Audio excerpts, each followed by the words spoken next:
Hello friends, welcome to foods of India. இன்றைக்கி நம்ம பார்க்க போகிற ரெசிபி சைவ நெத்திலி மீன் குழம்பு. வாழைப்பூ வச்சு தான் இன்றைக்கி இந்த குழம்பு செய்ய போகிறோம். இந்த குழம்பு சாப்பிட்றதுக்கு அப்படியே நெத்திலி மீன் மாதிரியே இருக்கும். வாங்க முதல்ல இதை எப்படி ரெடி பண்ணுறதுன்னு பார்ப்போம். ஒரு பேனில் 2 டேபிள் ஸ்பூன் நல்லெண்ணெய் ஊற்றிப்போம். எண்ணெய் நல்லா சூடான உடனே 1 டீஸ்பூன் கடுகு உளுந்தம்பருப்பு போட்டுப்போம். கடுகு உளுந்தம்பருப்பு நல்லா பொரியட்டும். நல்லா பொரிஞ்ச உடனே 1 டீஸ்பூன் சோம்பு போட்டுப்போம். சோம்பு நல்லா பொரிஞ்ச உடனே 1/2 டீஸ்பூன் வெந்தயம் போட்டுப்போம்.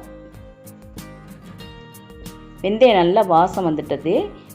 இந்த டைம் பொடியாக நறுக்கின சின்ன வெங்காயம் 5, தட்டி வச்ச பூண்டு ஒரு 7 பல், இது ரெண்டையும் இதில் போட்டுப்போம்.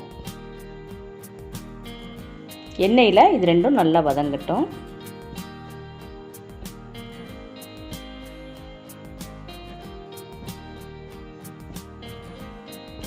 வாசத்துக்கு கொஞ்சம் கருவேப்பிலை சேர்த்துப்போம்.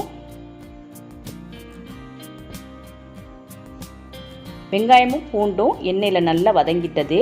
இந்த டைம் பொடியாக நறுக்கின தக்காளி 3 போட்டுப்போம். தேவையான அளவு உப்பு சேர்த்துப்போம். இப்போ வெங்காயம், தக்காளி, பூண்டு 3ஐயும் எண்ணெயில் நல்லா வதக்கிப்போம்.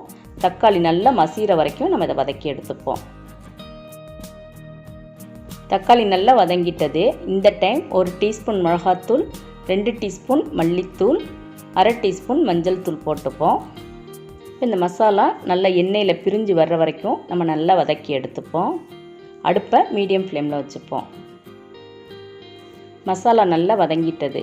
இந்த டைம் ஒரு சிறு எலுமிச்சம்பழ அளவு புளியை தண்ணியில் கரைச்சி அந்த புளி தண்ணியை இதில் ஊற்றிப்போம்.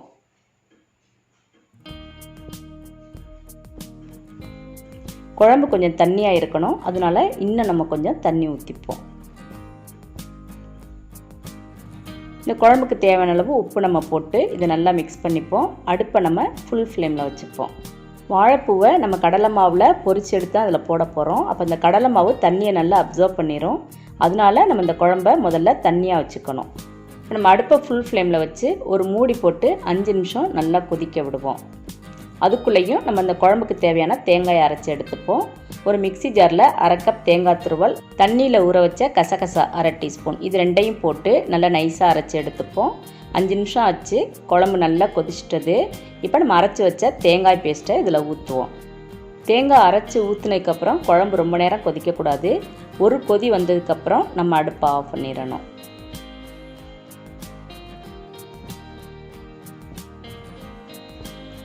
ஒரு கொதி வந்துட்டது. இப்போ நம்ம அடுப்பை ஆஃப் பண்ணிடுவோம்.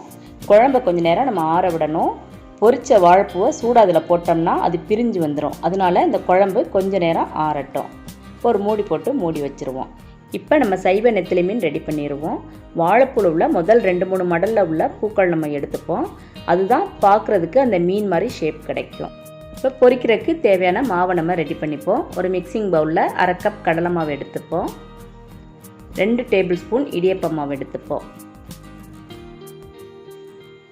1/2 டீஸ்பூன் மிளகாய்த்தூள், 1 சிட்டிகை ஆப்பச்சோடா, 2 சிட்டிகை பெருங்காயம் போட்டுப்போம். இதை நல்லா மிக்ஸ் பண்ணிப்போம். இதுக்கு தேவையான அளவு உப்பு நம்ம போட்டுப்போம். இப்போ தண்ணி விட்டு இதை நல்லா கெட்டியாக கரைச்சி எடுத்துப்போம். மிக்சிங் ரொம்ப தண்ணியாக இருக்கக்கூடாது. பஜ்ஜிக்கு நம்ம கரைக்கிற அளவுக்கு இதை கரைச்சி எடுத்துக்கணும்.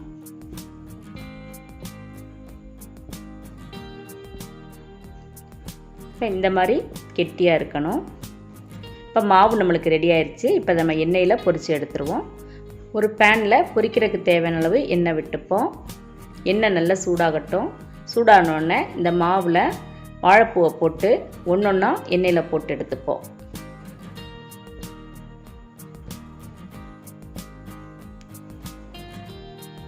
ஒன்றோட ஒன்று ஒட்டாத அளவுக்கு நம்ம அந்த வாழைப்பூவை அதில் போட்டுப்போம்.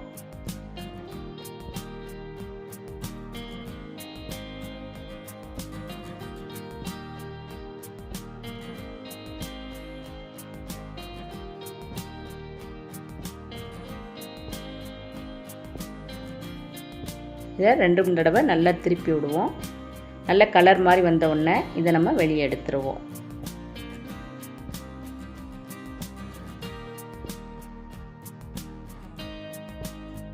நல்லா வெந்துட்டது.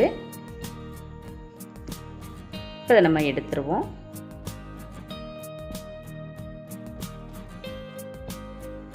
இதே மாதிரி மீதி இருக்க வாழைப்பூவையும் நம்ம போட்டு பொரித்து எடுத்துப்போம். வாழைப்பூ நம்ம தேவைக்கேற்ப எவ்வளோ வேணாலும் போட்டு பொரித்து எடுத்து வச்சுக்கலாம்.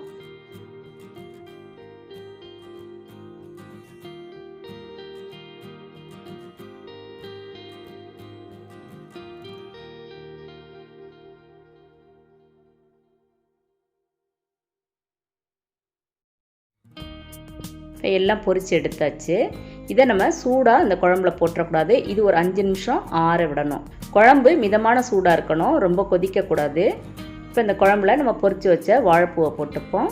இந்த மாதிரி மிதமான சூட்டில் வாழைப்பூவை போடும்போது இந்த வாழைப்பூ எவ்வளோ நேரம் ஆனாலும் உடையாமல் அப்படியே நல்லாயிருக்கும். குழம்பு சூடாக இருக்கும்போது இந்த பொரித்த வாழைப்பூவை போட்டோம்னா கடலை மாவு அப்படியே பிரிஞ்சு வெளியே வந்துடும். அதனால தான் நம்ம மிதமான சூட்டில் இதை போட்டுக்கிறோம். பொரித்து வச்சதை இப்படி மொத்தமாகவும் போட்டுக்கலாம். அப்படி இல்லைன்னா சாப்பிடும்போது தேவைக்கேற்ப நம்ம கொஞ்சம் கொஞ்சமாகவும் போட்டுக்கலாம். இப்போ நம்மளோட டேஸ்டியான சைவ நெத்திலி மீன் குழம்பு ரெடி ஆயிடுச்சு. இது சாப்பிட்றதுக்கு அப்படியே நெத்திலி மீன் டேஸ்ட்லேயே இருக்கும். நீங்களும் ஒரு தடவை இந்த சைவ நெத்திலி மீன் குழம்பு ட்ரை பண்ணி பார்த்து எப்படி இருக்குன்னு கமெண்ட்ஸில் சொல்லுங்கள். இந்த வீடியோ உங்களுக்கு பிடிச்சிருந்தா லைக் பண்ணுங்கள், ஷேர் பண்ணுங்கள். இது வரைக்கும் இந்த சேனலை சப்ஸ்கிரைப் பண்ணலைன்னா சப்ஸ்கிரைப் பண்ணுங்கள். தேங்க்ஸ் ஃபார் வாட்சிங்.